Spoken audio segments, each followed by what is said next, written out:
Something just dawned on this rather devious villain. You should look at the Mondo Master Universe Revelation, Skeletor, 1/6 scale collectible figure.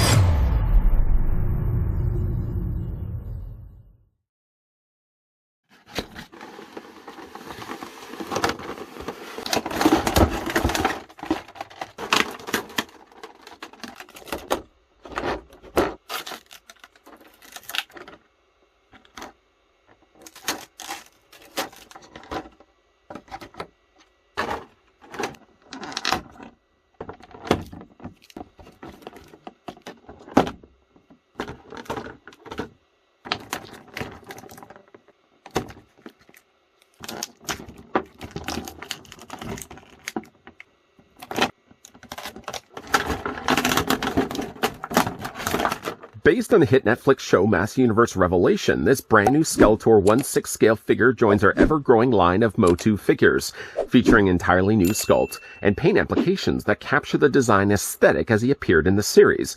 It has over 30 points of articulation, multiple portraits and accessories. This Skeletor figure is a celebration of Master Universe Revelation and a love letter to the amazing design and art style that the series showcased. Before we see who claims the throne of Grayskull, I'd like to thank the folks over at Mondo, who did provide this sample of the Master Universe Revelation Skeletor that we can have a look at in this video. Grabbing now the tape measure, let's go ahead and measure it right to the very top of Skeletor's head. That's what we're going to do. Taking, of course, factoring in, of course, the top of his hood. That makes for the tallest point of the figure. Skeletor stands at about 11 inches in height, or the figure's about 28 centimeters tall. And bring in another baddie for comparisons, sliding over Revelation Skeletor, and bring in Hordak so you can see the difference in size. I thought initially that they would be using the same size of mold, and while it looks like they're probably sharing similar, slightly retooled things like their limbs and lower halves, it does in fact look like that, yeah, Skeletor is still shorter than Hordak, which I guess is fine. I don't expect them necessarily to be the same size, and while I did initially think that, I'm actually kind of happy to see that they aren't scaling them exactly the same size to one another. The size isn't the only thing that actually changed with this figure release, as Skeletor gets gifted a brand new type of display stand. The stand itself, while maybe just simple and circular, as you can see it's just a black circular base with nothing really printed here on the top, they could have found the opportunity, I suppose, to have printed on Revelation. But in this case, you actually get yourself a circular stand, and why I'm drawing so much attention to the fact it's just a circular stand. Here's one of the ones of the stands that came included with any one of the previous released Masters of the Universe figures from Mondo. You can see the shape is definitely designed differently, and the whole reasoning why it's designed like this is to incorporate the M of Mondo underneath. This display stand doesn't have any of that. What it does, though, get is a much bigger footprint, allowing the figure a much bigger space to stand on. I've always liked these stands, but I always thought the stands were way too small and didn't accommodate enough footprint space for these figures. This one, while being more simple, does give you at least a little bit more of a space to work with when having the figure displayed. Simply just then take Skeletor, and by the way, the top of the neck is adjustable, just in case anybody was curious. But then to accommodate the quarters for Skeletor, just simply put Skeletor on top of the display stand. And then you've got Skeletor actually on a stand, providing the stand actually is low enough, and it keeps the figure from, of course, not falling over. Granted, keeping Skeletor standing right now is fine, until you put the one accessory into his hand that does increase the figure's weight. Anybody want to guess what that might be? Yes, you're very smart. It is the Havoc staff. The Havoc staff, which I might also want to draw your attention to, is also bigger than Skeletor himself. The staff itself has all been molded here in purple plastic, at least for the handle portion, and adorned in this cool skull on the top of it, redesigned for the way it was looking in Revelation. Kind of still sticks to the core idea of what the Havoc staff would normally have looked like. Instead, normally the Havoc staff would have been purple here in the front. They afford now some different gray and some nice added blacks in there as well. Havoc staff looks fantastic, though, but as you could probably imagine, though, while there's not really much weight from here to here, all of the weight is really centralized in the top portion here of the staff. So, of course, when you're putting it into his hand, not only is it going to add weight to his elbows, but it's also going to cause the figure to fall forward. I'm going to put this into his hand here in a moment. One thing I also do want to draw your attention to the staff itself is the bottom of it. The bottom removes not only to be easier to put into his hand, but it also serves as a spoiler for Revelation if you haven't had a chance to see it. Because what you can do is add on the end of it, a spike. An impaling spike. Again, Not going to give it away for anybody that hasn't had the chance to watch Revelation, but Skeletor does make use of this. It is pretty sharp on the end, not to the point where it's going to be drawing blood, but just be careful with it. Anyways, we're going to leave off both points, both ends of it for right now, because he does come included with a couple of gripping hands. I'm going to just put this down here for a second. Skeletor comes with a pair of gripping hands, because currently right now in the sockets of his forearms, would you believe? Yes, he does actually have closed fists. But if you want to actually have him holding any of these accessories, these hands will come rather in handy. Unfortunately, though, I have some sad news to report. I will recommend, first of all, the plastic that they use for the hands is really hard and rigid. Definitely soften this up in hot water first before proceeding with the next step. The next step being actually the Havoc staff. Take the Havoc staff, now that we've removed the end of it, and slide it through the top. It sounds like a tutorial. Slide it through the top of his hand, and even though I've already heated the hand, I can see like the plastic has already started to cool, which then leads me to my one other concern I have with this, but sliding the staff into his hand, it does actually fit into his hand, although not super easy. One thing I did want to draw your attention to, maybe what we'll do is just leave the staff out of his hand for right now, is just through the time of doing this, maybe 2-3 times already. I don't know if you can actually see it. There's a little bit of paint that has now started to scrape away on the inside of his palm. Obviously, it looks like this was likely painted, and problems with that, obviously, if you're going to then take the Havoc staff, like I'm trying to do. I knew I should have heated this up again just before proceeding with this for part of the review. But yeah, when you are putting the Havoc stand into his hand, it is pretty close quarters, and you are going to be rubbing against the plastic as you're proceeding doing that. So that's a bit of a bummer. Yes, definitely encourage you guys to heat the hands up first with hot water. I can see for myself, at least, this is the hand I haven't done anything to it. I haven't even touched it with hot water or a heat source. You can see how close those fingers are to the palm. I can barely move it. It's pretty hard. Although this one, again, because I've softened up the plastic, let's see if I can pry this away a little bit from the palm. Yeah, you know what? I think we're gonna succeed this time around. There we go. So this does fit into his hand, and then of course, while we are in the process of doing that, let's go ahead and remove the existing hand from his forearm, popping that out, and then taking the hand that now has the staff in his hand. The reason why I'm doing this also is to show you, to demonstrate just how heavy this is once you pop this into his hand. Of course, the weight of it is always going to be leaning it forward, and because of that, Skeletor is also going to be leaning forward.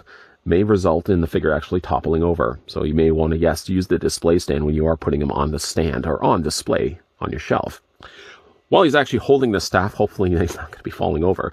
Let's look at the other accessory. The figure comes also included with the power sword. Yes, that's He-Man's power sword.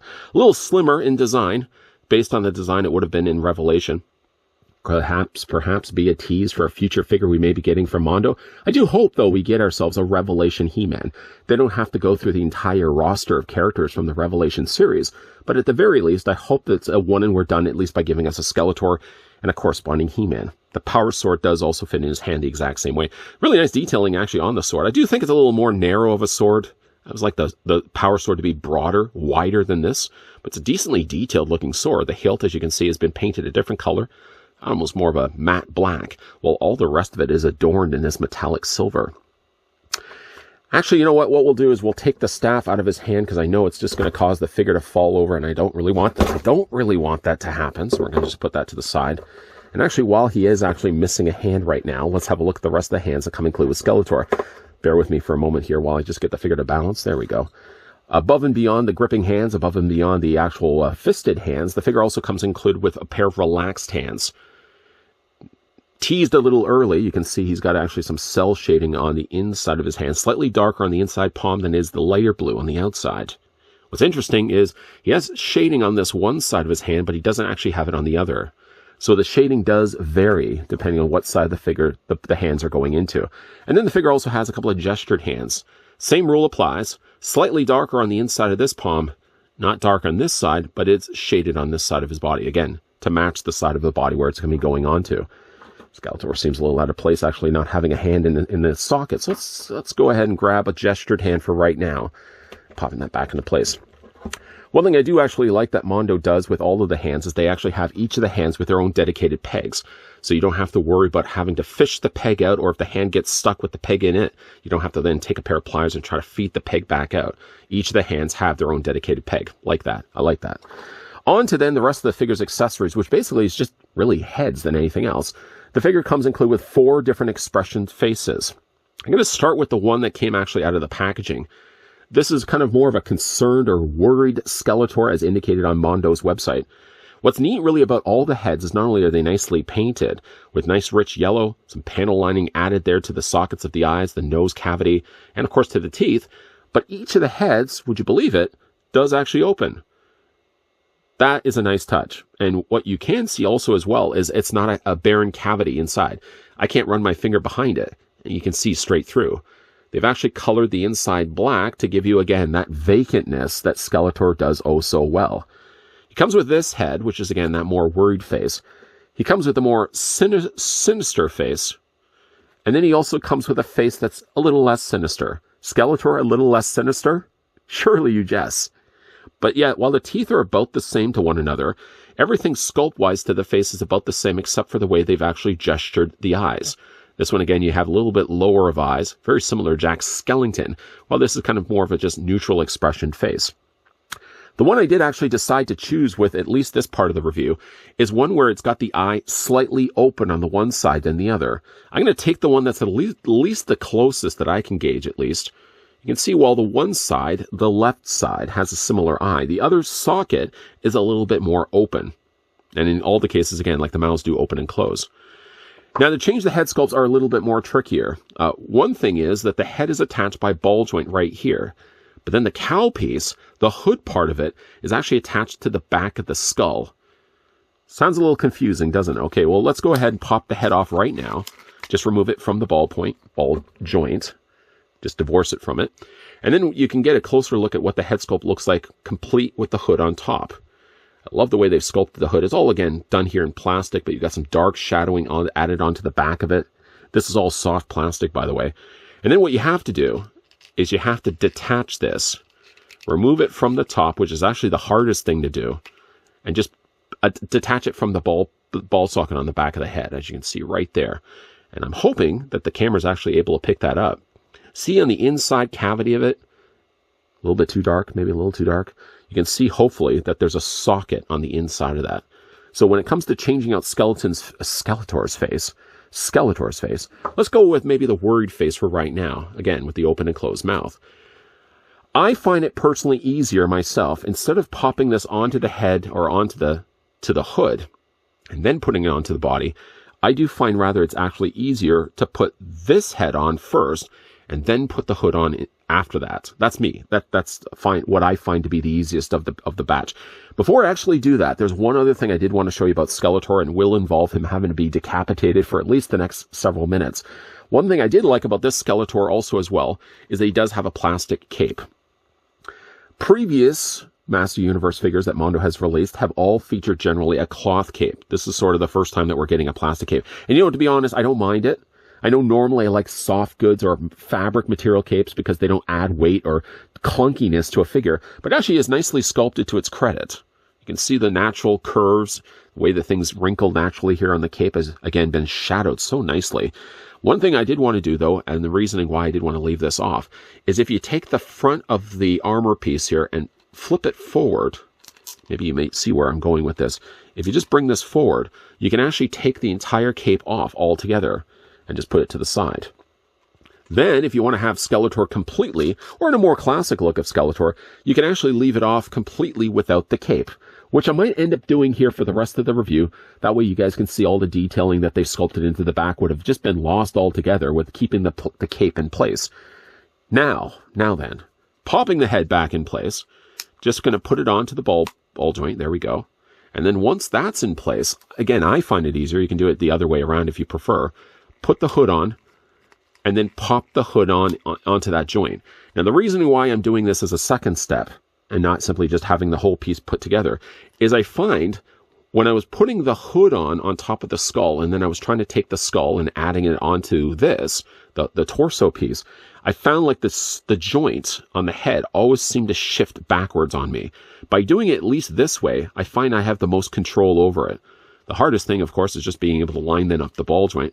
And then once that's plugged in place, hoping I got that all the way in there. There we go. Now we've got Skeletor with what, again, could only be described as the more worried, fearful face. Again, we'll just make sure that's completely in. Now, one thing you can also do, because of course this is softer plastic, is you can bring these a little bit closer to his armor. But there you have Skeletor basically without then the cape. I do like the idea that they didn't commit the idea that the cape had to be intact all the time. If you did want to decide for yourself not to have Skeletor displayed with the cape, to be honest though, classic looking Skeletor, I usually go without cape. Revelation Skeletor, I'd actually lean more to the idea of actually displaying him with the cape, but you have the option available. I like that. As for the rest of the figure's body, he's very narrow here. He's got a very broad shoulder section and a very narrow tapered off waist. I think this is the mold that's going to be continued on with future Mondo releases. The older Mondo figures have been a little bigger, a little bulkier, but they seem to be going with a much more slimmer, trimmed body in these cases. Again, we would get a closer look at Skeletor's head sculpt, seeing it from hopefully all the sides. Even the little point on the back, I think, is a nice touch. This is soft plastic. The top of the actual arm is, again, softer plastic, complete with the frills. All the frills here on the shoulders of Skeletor, again, softer plastic. He's got the crossbone configuration there on the front, painted nicely there in the gray.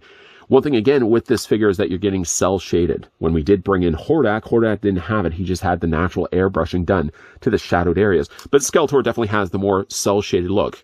One side very much is a more darker shadowing. The lighter side, as you can see on this side, doesn't have as much of that darker paint. What they have added, though, is a lot of panel lining, and it really helps to enrich the figure and looks a lot more like his animation model. He's got the lower skirting, which, again, like the armor, is a softer plastic. And again, when it comes to his legs, I find all the joints on this figure, to its credit, is nice and tight. I never really had any instances so far with Skeletor where anything seems loose on the figure. That's including his knees. My Hordak, unfortunately, has started to develop looseness in, I think, more this leg than this leg, but generally looseness in the legs. Skeletor, to his credit, again, very tight joints on the legs. For the articulation, speaking of which, on Skeletor, his head is on again on that ball joint, so you can rotate it all the way around. The head can look down. The head can look up. The head can also sway back and forth. And again, you can open up that mouth as well. Depending on how far up you actually have it from the ball joint will dictate how much clearance you have when it comes to opening and closing his mouth. Love that. Love that all the heads have actually opening and closing mouths. Now, the shoulders on this figure, like everything else, are very tight. I can bring the arms out at about, I would say about a 90-degree angle, maybe just a little less than that. You can take the arms and rotate them forward, rotate them back. In fact, you can rotate them all the way around. Figure has a bicep swivel. Figure has a double hinge on the elbow. Although the sizing of his bicep, it's next to impossible to actually get a double hinge happening with that elbow. The hands also rotate all the way around, whatever hand you decide to display with Skeletor. Upper torso is on a... Upper torso is actually the only thing on this figure is the little more on the looser side. It's not super loose that the figure's going to start draping forward, but is a little looser compared to the rest of the joints on the figure's body. Like, for example, a little bit lower down. His waist is also on a ball joint. His legs, not on a ratchet joint necessarily, but they are also on very strong ball joints. You can get almost a full split with Skeletor. Legs go forward, legs go back. There's a mild swivel at the top of the thigh. A very strong double hinge on the knee. And then when it comes to his ankles not only go up and down this way, but he also has a very strong ankle pivot. The one thing that this figure doesn't also seem to have is the swivel cut on the top of the thigh. I think older Master Universe figures from Mondo had the swivel cut. Skeletor doesn't possess it, but Skeletor possesses a whole lot of other things that really make this figure a fun-looking design. Honestly, I wasn't a big fan of Revelation the first time I saw it. I saw Revelation a second time, and being able to go into it a little bit knowing of what was going to be happening, I didn't hate it as much the second time. The animation, though, on this series was fantastic. Skeletor's redesign, He-Man's redesign, and really all of the characters as a whole had enough of a classic element done still to them that it was very much still recognizable. I didn't feel too pulled and too far removed. Teela's design a little was offsetting to me, but all the rest of the designs, including Skeletor, were fantastic. And Mondo has done a great job of replicating that, transferring that design over to an outstanding looking 6-scale figure of Skeletor. With, again, Skeletor now getting released, I can only hope that down the road, Mondo may release also a Revelation He-Man to pair along with his nemesis, Skeletor. For those digging the design of Skeletor and would like to get their hands on one themselves, the figure was released at one point as a San Diego Comic-Con 2022 exclusive. And along with that, unfortunately, a very limited run of only 2,000 copies were made. Mondo, at one point, along with all the other Master Universe figures that they've offered up over the years, did have Skeletor over on their website for an unbelievable price of $220. Apparently, it would also seem that collectors agreed with that, because too unbelievable it was to pass on, Skeletor has unfortunately sold out over on their website. Some perhaps good news, though, is if you head on over to Mondo's site, you can actually select the Notify Me If Restocked option, essentially putting in your email, and Mondo will email you again if Skeletor happens to be restocked. I would imagine the popularity of Skeletor will likely mean that this guy is going to get a regular release at some point down the road. Especially the fact that they tease this guy having the accessory of the Power Sword leads me even more to believe that not only are they going to be restocking Skeletor, but at some point also releasing a Revelation He-Man, which I would love to see, proportionally in this body frame, with the cel-shaded look that they've done very well here for Skeletor. It doesn't jive necessarily with the previous Motu figures that Mondo has released before, like when we brought in Hordak, for example. Hordak has a very different type of shading done to his body. His is a little bit more realistic. Skeletor's is obviously more leaning to the animation model, but it still looks really good on this figure, and it wouldn't be all that upset, really, if they carried over the trend as well to do that with a Revelation He-Man. What do you guys think of the figure? Let me know down below in the comments section. And once again, a big thank you to the folks over at Mondo that did provide the sample of the San Diego Comic-Con 2022 exclusive Master Universe Revelation Skeletor. I keep wanting to add an S on the end of Revelation. It's not Revelations. I keep having to tell myself that. It's Revelation. Even the title doesn't make any sense at all. Also, let me know while we're wrapping things up, what did you guys think of Master Universe Revelation? And are you excited to see a second season of it? I wasn't super happy with this series, but I'm going to stick it out and see what they have planned for Season 2. Also, as well, if you enjoyed this video, hit it with a like. If you're loving the content you guys are seeing and certainly do want to stick around for more, then make sure you hit the subscribe button down below and turn on the bell notification. Also, as well, if you haven't had enough of a taste of Mondo and would like to certainly see more, popping up at the very end of this video will also be a playlist of other Mondo things I've looked at over the years, with many more to follow. And as always, guys, thanks for watching. See you guys next time.